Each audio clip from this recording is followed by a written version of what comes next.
Paper leak और सिवान में छात्रों पर फायरिंग के खिलाफ तेजस्वी यादव थोड़ी देर में राजभवन मार्च करने वाले हैं। ये मार्च जेपी गोलंबर गांधी मैदान से शुरू होगा और इनकम टैक्स गोलंबर पटना विमेंस कॉलेज होते हुए लोक भवन तक जाएगा। इसको लेकर आरजेडी ने बड़ी तैयारी की है। पटना में इस वक्त सैकड़ों की संख्या में आरजेडी कार्यकर्ता जमा हैं। इसे देखते हुए पटना की सड़कों पर भारी संख्या में पुलिस तैनात है। आरजेडी की हल्ला बोल और पटना के गर्दनी बाग में छात्रों के आंदोलन तेज होने से पहले ही बीपीएससी ने चौथे चरण की टीआरई 4.0 का नोटिफिकेशन जारी कर दिया है। इसके तहत 32,388 टीचर्स की भर्ती की जाएगी। भर्ती प्रक्रिया के लिए 1 सितंबर से आवेदन शुरू होगा। तो पटना में अब से थोड़ी ही देर में जेपी गोलंबर से तेजस्वी यादव के नेतृत्व में आरजेडी मार्च करने वाली है। पेपर लीक, पुलिस का एक्शन, इसके खिलाफ सड़क पर आरजेडी उतरेगी। पटना के गर्दनी बाग में छात्रों का ये प्रोटेस्ट शुरू होगा। प्रोटेस्ट के बीच इधर बीपीएससी के छात्रों ने भी नोटिफिकेशन निकाला है। 32,388 छात्रों की भर्ती के लिए नोटिफिकेशन जारी किया गया है।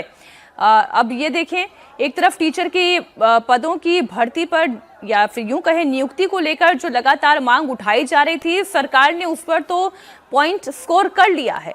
अब तेजस्वी यादव मैदान पर निकल रहे हैं। जनता का सपोर्ट हासिल करने के लिए वो कितने कामयाब होंगे या नहीं, ये देखने वाली बात होगी। तेजस्वी के मार्च से पहले सम्राट चौधरी ने भी बड़ा दांव खेल दिया है। टीचर्स की भर्ती का नोटिफिकेशन जारी कर दिया है। बिहार लोक सेवा आयोग ने चौथे चरण की भर्ती की अधिसूचना जारी की है। टीचर्स रिक्रूटमेंट एग्जाम 4 के तहत 32,388 पदों पर भर्ती की जाएगी। हालांकि पटना की गर्दनी बाग में छात्र अभी भी धरने पर हैं। अब छात्र ये कह रहे हैं कि प्रीलिम्स और मेंस की जगह केवल एक ही परीक्षा होनी चाहिए। बहाली की नोटिफिकेशन जारी होने के बाद भी धरना जारी रखने का ऐलान है। वहीं परीक्षा में नेगेटिव मार्किंग खत्म करने की भी मांग की जा रही है। तेजस्वी यादव थोड़ी देर में सड़कों पर उतरने वाले हैं और उन पर हमला कुछ समय पहले तक आपको बता दें कि उनकी ही पार्टी में जो प्रवक्ता रहे मृत्युंजय तिवारी, जिन्होंने अब पार्टी छोड़ दी है, उन्होंने ही तेजस्वी यादव पर हमला किया।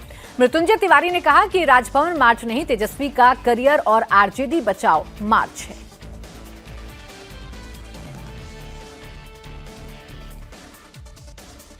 आज राष्ट्रीय जनता दल का लोक भवन मार्च नहीं, ये श्री तेजस्वी यादव जी का करियर बचाओ, पार्टी बचाओ मार्च है। जब तेजस्वी जी की जरूरत सड़कों पर थी तो विदेश घूम रहे थे, जब सदन चल रहा था तो विदेश में थे। तो अब पार्टी को बचाना है, उनका नेतृत्व कोई स्वीकार नहीं कर रहा है, तो आदरणीय लालू प्रसाद जी से आने के लिए अपील करवा रहे हैं। बिहार में सम्राट सरकार ने छात्रों, नौजवानों के भविष्य को सजाने संवारने का काम किया है और सारी मांगों को पूरा कर लिया है। सम्राट सरकार कृत संकल्पित है युवाओं को रोजगार देने के लिए, अवसर प्रदान करने के लिए और छात्रों के भविष्य को उज्जवल बनाने के लिए। ये तो उपद्रवियों का मार्च होना है, इसमें कोई छात्र नौजवान आने वाले नहीं हैं। और नीतीश चंद्र हमारे सहयोगी जुड़ गए ज्यादा जानकारी के साथ। नीतीश, सबसे पहले बताइए आरजेडी की क्या तैयारी है? जो मृत्युंजय तिवारी कह रहे हैं, क्या वाकई में ऐसा है कि तेजस्वी यादव जो खोई हुई जमीन है बिहार में, उसे एक बार फिर से तलाशने की कोशिश कर रहे हैं इस मार्च के जरिए? जी देखिए, पटना में गांधी मैदान में जेपी गोलंबर से ये मार्च शुरू होना है, लोक भवन मार्च। और यहाँ से आमतौर पर जब भी कोई प्रदर्शन होता है तो बैरिकेडिंग लगा दी जाती है, यहाँ से आगे बढ़ने नहीं दिया जाता है।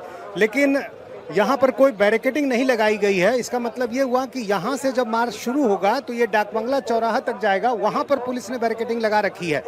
जब तेजस्वी यादव यहाँ पर आएंगे, थोड़ी देर में तेजस्वी यादव को यहाँ पर आना है और यहाँ से जब वो मार्च शुरू करेंगे तो डाकबंगला चौराहे तक जाएंगे। और इसमें ज़्यादातर वो लोग हैं जो पार्टी के कार्यकर्ता दिख रहे हैं। सबके हाथ में तिरंगा है, हालांकि पार्टी का झंडा नहीं है, और पोस्टर बैनर लेकर लोग पहुंचे हैं। आप देखिए, जो भी पोस्टर है, बिहार का फ्यूचर, लोडिंग सरकार अभी भी बफरिंग, इसी तरह मेहनत का मोल दो, युवाओं को रोजगार दो, हर के पास अलग अलग पोस्टर। और यहाँ देखिए, विशाल राजभवन मार्च, पेपर लीक, लाठीचार्ज और AK-47 फायरिंग के खिलाफ। कहाँ से आए हैं? हम लोग जैतिया से हैं, फतवा विधानसभा। तेजस्वी जी कितने देर में पहुँच रहे हैं? आधा घंटा में आ जाएंगे। तो ये अलग अलग जिलों से कार्यकर्ता आए हैं और चूंकि ऐलान भी किया गया था, ये कहा गया था कि अलग अलग जिलों से काफी मुझे तादाद ये में जो बताएं कार्यकर्ता है नीतीश, वो यहाँ आप जब पहुंचे लोगों को और देख रहे यहाँ पर हैं, देखिए अधिकांश सुन लोग रहे आपको हैं, वो उनसे दिखेंगे बात कर जो रहे हैं, पार्टी के तो क्या ये आरजेडी के कार्यकर्ता ज्यादा हैं और छात्रों की संख्या इसमें कम है, या फिर छात्रों की संख्या ज्यादा है और कार्यकर्ताओं की संख्या कम है? प्रवक्ता आरिफ हुसैन बोल रहा हूँ। क्या आज मार्च में तो आगे कहाँ तक जाएंगे?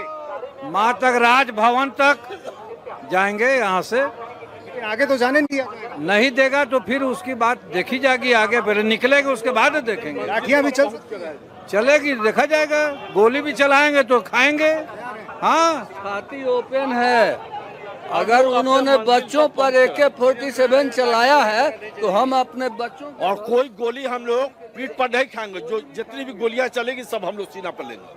तो अलग अलग जिलों से आए हुए पार्टी के कार्यकर्ता हैं और ये बता नहीं, रहे मेरे हैं दो कि प्रश्न हर हैं चीज के नीतीश। लिए आप तैयार हैं। चूंकि पार्टी के कार्यकर्ता ज्यादा दिखाई दे रहे हैं, इसलिए आप इनमें पूछिए कि छात्रों की जो मांग थी वो तो सम्राट चौधरी ने सुन ली। मुख्यमंत्री ने परीक्षा की तिथि भी जारी कर दी है। 1 सितंबर से TRE 4th परीक्षा की डेट आ चुकी है।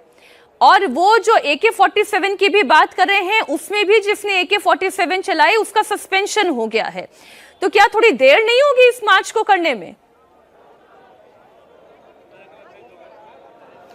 जी बिल्कुल, देखिए चूंकि ये जो प्रदर्शन है, राजभवन मार्च है, वो मोटे तौर पर जो लाठीचार्ज की घटनाएं हुई थी और सीवान में जो AK-47 से गोलियां चली थी उस मामले को लेकर है। सरकार ने कार्रवाई कर दी, लेकिन तेजस्वी यादव ने कल प्रेस कॉन्फ्रेंस करके ये कहा कि जिसके आदेश से गोली चली उसके खिलाफ कार्रवाई होनी चाहिए। और जाहिर है, अभी यहाँ देखिए आरजेडी के तमाम नेता यहाँ पहुँचने लगे हैं। भाई वीरेंद्र यहीं पर हैं। अधिकार के लिए लड़ाई लड़ रहे हैं। ये बताइए कि जो मांग थी, सिवान के DMSP का तबादला हो गया, नोटिफिकेशन छात्रों का निकल गया, तो देर तो नहीं हो गई? ठीक है, देर सवेर से ही सही, लेकिन तेजस्वी यादव अब पटना की जो सड़क है उसे नापने की कोशिश कर रहे हैं और सरकार के खिलाफ माहौल बनाने की कोशिश कर रहे हैं। शुक्रिया आपका तमाम जानकारी।